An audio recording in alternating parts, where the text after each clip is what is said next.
everybody, and welcome to the TESOL program. We are going to cover Chapter 3, which is Proficiency Levels and Learning Styles. I will be your instructor today. My name is Alleesha, and welcome. Thank you for being here.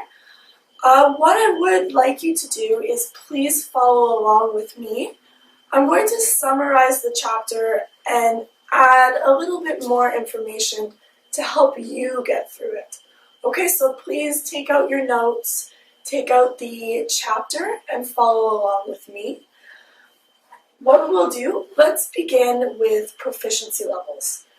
Now, a good question that comes to my mind is, why are proficiency levels in English important? From my experience, they're important because they help you understand where your learner is in the English language. So what we do, look at your chapter, we break them down by different levels. So if you just take a look here, we list them off by about 5 different levels. You can see we have beginner, elementary, intermediate, upper intermediate, and advanced. Now, this can be a little bit confusing at first. A question I thought early on in my teaching career was, well, where is a beginner to an elementary, or an elementary to an intermediate? So for me, I picture a scale, and I add numbers to that scale from about 1 to 10. A beginner is kind of a 1 to 3 level, whereas maybe an intermediate is a 5 to 6. An advanced, more like a 9 to 10. Now, the most important thing to remember, aside from all of this, is listening to your learner. Listening to their language and understanding that level of proficiency and that level of language. So I always ask my learners questions and then listen from there. So if you want as well to expand on the different levels, we go into it a little bit further, and if you scroll a bit down on your chapter here, let me go with you, you're going to see something that says some examples of proficiency level name variation. So sometimes there can be what we call a low beginner, or there can also be a high beginner. So again, what was helpful for me is think in numbers. So maybe a low beginner might be 1 to 2. Whereas a high beginner is maybe a 3. They've grasped the understanding of the beginner level, and they're almost ready to take it to the next level, which is elementary. So it was easy for me to frame it that way and get you through. But again, listen. Listen to your learner, ask questions, and communicate. And that will really help you understand which level they're at. So that's a little bit of the proficiency levels. Read more in the chapter. They will give you more information on each level to help you better understand what each level is about. We can continue to scroll down. You have number 2 under proficiency levels. So these are example language items. So now we understand proficiency levels as what they are: beginner, elementary, intermediate, etc.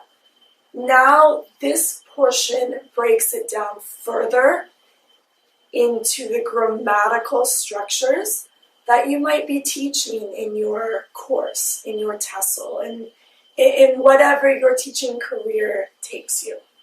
So I'll just give you a quick example. We'll do maybe like a low beginner. Someone in a low beginner might be learning simple tenses like I walk, I run, I go, things like that. So again, listen to the language, listen to them. If they are a low beginner, but they're using, for example, in low intermediate perfect tenses, then maybe challenge your learner. Give them a little bit more. But again, I always say, listen to them. Because a beginner can sometimes surprise you, and they might be an elementary. Sometimes they could be an intermediate. And in my experience, sometimes an intermediate can be taken back to beginner. So just make sure you're listening. So that's basically proficiency levels. So just make sure that you read over all sections, because there are some keywords in there that are going to be useful for the task section at the end of this chapter. So now I do want to talk more about the myths that you might hear as a teacher. Me, as a new teacher, I heard so many different stories. I tell you right now, get rid of all of your assumptions and biases. And most importantly, just listen to your learner and communicate that way. That's the most important. I will allow you guys to read the different myths and what they are on your own. Make sure you underline important keywords and phrases, because again, it will be helpful for you in the task section. I am going to just quickly summarize these myths for you so you can have a better understanding. The first myth is called zero beginners learn mainly by talking. Every learner is different. We cannot categorize them based on these proficiency levels alone. So learning mainly by talking is definitely a myth. Incorporate reading, listening, writing. All these different kinds of skills are going to help your beginners a lot. So don't just think talking is the only way. Okay? The next one is called zero beginners do not need grammar. Now, in communicative learning approach, grammar is important because you can help elicit or help bring out grammar points as your learner is speaking. It helps them understand what they're saying and helps produce meaning for them, which I think is very important. Myth number 3, reading is a waste of time for zero beginners. Now, when I was learning French, reading for me was very important because you're able to A, see the grammar and see the grammar structure in that sentence. You can see words, spelling, the importance of structure, and practice of pronunciation. So make sure you do incorporate some reading based on the level of your learner. Myth number 4, zero beginners don't need textbooks. Now again, every learner is different, and I will jump into that with learning styles. But as a teacher, I found incorporating all kinds of listening, reading, writing, speaking is important for any proficiency level, not just beginners. So please do incorporate some kind of textbook. If it's not like a book like this, maybe give a simple novel, something they can practice, something they can see and understand the language. Myth number 5, Authentic materials are always better than prepared. I mean, sometimes in my experience, authentic materials are not always what is happening in the real world. So again, from what I've said this entire talk, use a mixture of everything. So in communicative learning, you can do role plays, authentic materials, add those, and also prepare. I like to prepare my own things. Do improvisation. Be fun. Bring that kind of thing to your class, and that will really engage your learners. The last myth is teacher talk is always bad. Now, it's not always bad, but what I would recommend is eliciting. Avoid telling or correcting, but bring out elicitation in your learners so that they're thinking and they're learning that way. It's a lot better for them to elicit and get the answer themselves than for you to tell them. But teacher talk is not bad. Communicate. It's a conversation. Have fun with it. So that's basically proficiency levels. And the next stage we will move into more learning styles. So let's move on to the learning styles part of our chapter 3. We finished proficiency levels. Learning styles are so important because nobody learns the same way. So there are 3 main types. We've got visual. What do I see? We've got auditory or hearing. What is my teacher saying? What am I listening to? And then we have what we call tactile or kinesthetic. Tactile, kinesthetic is touch. What can I feel? What am I doing with my hands? Or also hands-on is a good keyword. So think of those 3 learning styles when you are teaching and try to look for triggers or indicators of your learners, and that will help you understand what learning style they are. Things like visual, look for body language. Practice your body language, your facial expressions. Are you excited? Are you sad? Frustrated? Use that in your learning. It will help them learn better. Auditory, make sure you're speaking. Make sure you're looking at people. Make sure your language is clear. This is very good for auditory learners. As well, with tactile, make sure, I always find, move around the room. Interact, touch things. Have them maybe take notes or do things like that to just help them along with their learning.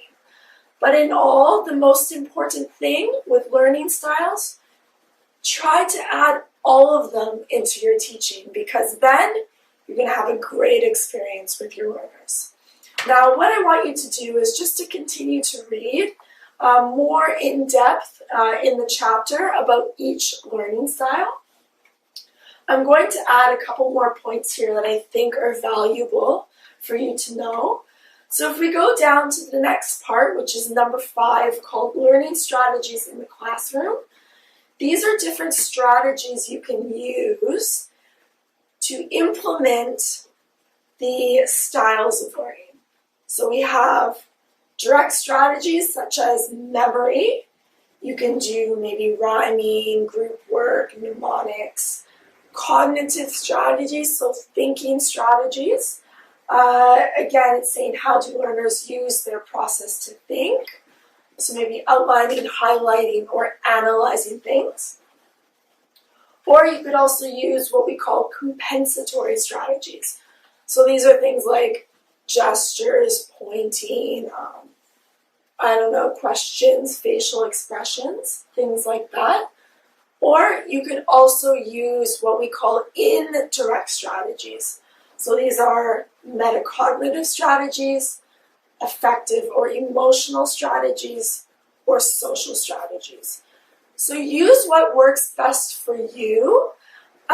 In my experience, I try my best to incorporate a little bit of everything, because then your learners are really going to absorb your information. The last part of this chapter, you're going to find a table under number 6. It's a summary of different styles. Please, please, please read this through thoroughly and underline or highlight your keywords. Okay, very, very important. And that's the end of this chapter. Let's take a short break and then talk about the task.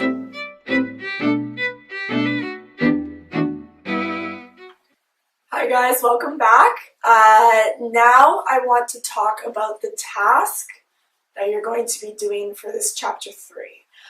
It's a brief overview, so take a look with me and follow along. I'm just going to summarize the 3 sections. So you have 3. So first section is a matching section on the different student levels. So you're just going to be doing a simple matching exercise. Okay? The next section, section 2, it's a multiple choice quiz. So you get A, B, C, or D answer. Choose the best answer based on your knowledge and based on the chapter. And it's on student levels and learning styles. Then move over to the third section of the task. This one is more of a questionnaire. This is for you. This is for you to identify your own learning style and hopefully help you identify others' learning styles. So when you finish each section, what I want you to do is submit your task to me by email, or you also can submit it through your account ID. If you have any questions, I'm here. Send me an email whenever you need. Thanks a lot. See you next time.